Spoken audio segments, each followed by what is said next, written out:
Mga barangay official at mga kagawad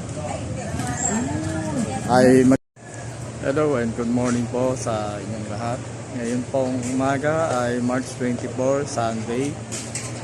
Ngayon po ang unang araw ng barangay assembly dito sa ating lugar. Sila po ay magre-report ng kanilang mga accomplishment na nagawa sa ating barangay, kasama ng ating barangay chairman Richard Serrano. Gayon po kasama rin yung ang ating mga barangay kagawad na magre-report para sa kanilang mga nagawa at achievement at mga project sa mga susunod na panahon. So nagbabalik tayo, magandang umaga. Magsisimula na po yung ating barangay assembly.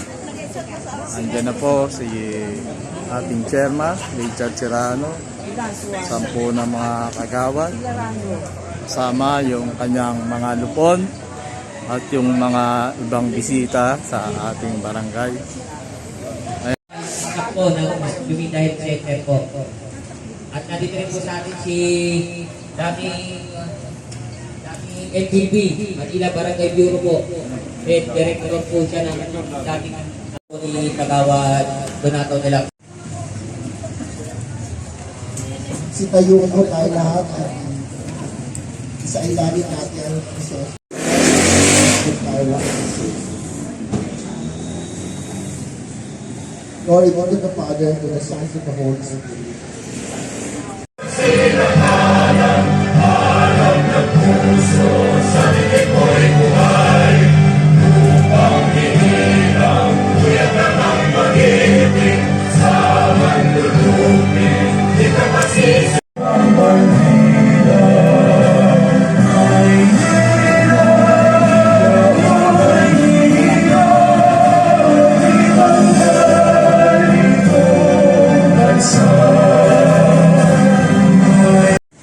Kaya po tayo maupo at tayo po ay pakinig.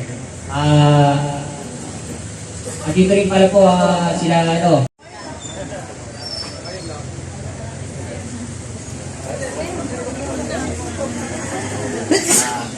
Full ka dyan,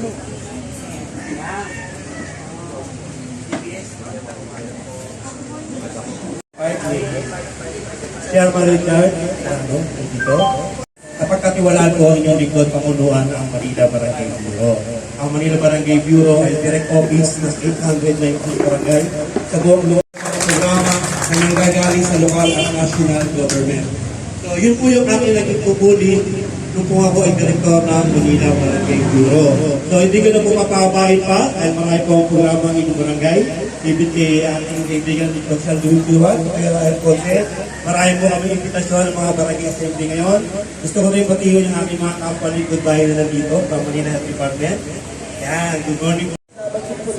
Pero ang likod bayan sa public servant rather than the public because yung aking profession ko, yung aking ginamit, bukod po sa paggawa ng mga ordinansa at mga solusyon, hindi pa kaya ang student po, pinasa pero sa mga po, ay Monday, Wednesday, ang check-up, Thursday, operasyon. Thursday, sabihin mo rin po. Kaya ito ang ginawa ko. Kaya Monday, Wednesday, nabuta para sa taong bayan. Tuesday, Thursday po ay operasyon. Data natin na sa nagkakaraman namin. At siyempre, pag sa atin naman, para sa pamilya. Kasi nagtatapo na aking misis. Tulog daw ako ito. Ilang araw, sabi ko, promise Sunday. Tapos tayo, hindi pa namin may naman yung sabi ng doktor. May natin tinihawak ang kanyang oras. Pasalamat ako sa aking misis. Malaki ang kanyang pasensya. Tungkol sa maayos na General Assembly.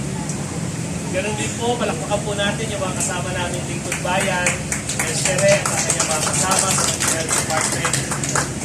Magandang umaga po sa inyo lahat. Andito po kami ni Dr. Wichua para iulat din po sa inyo kung ano naman po yung nagawa natin mga nakaraang taon. At masaya po kaming iulat sa inyo. Ano sa amin? Siyempre, 1,000. Di lang po yes, mabawi din. Okay. Love you daw. Thank you sa inyo lahat. Pag-ibigay ng aking may bahay, barangay ko na ako kaya mag-umpisa na ito. Thank you. Wala na ako. At peace and order lang tayo.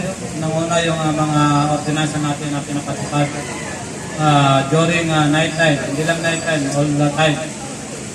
Ano po yun? Yun po, nanguna dyan sa listahan natin, siyempre ang inuman.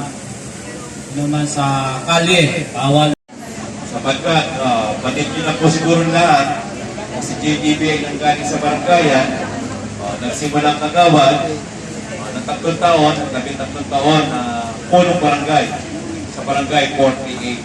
At kung ginagawa po ng barangay ninyo ay tama, first semestral barangay assembly, at ang pagpunta ninyo ay pagtalima sa imbitasyon ng inyong mga barangay official.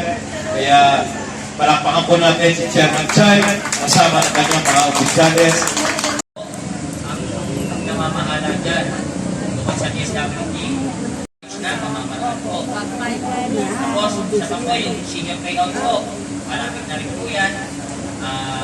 Sa senior payout po, yung mga hindi po naka-receive ng 2 beses, hindi po nakatanggap ng 2 beses na senior payout, yun po ay mawawala na po.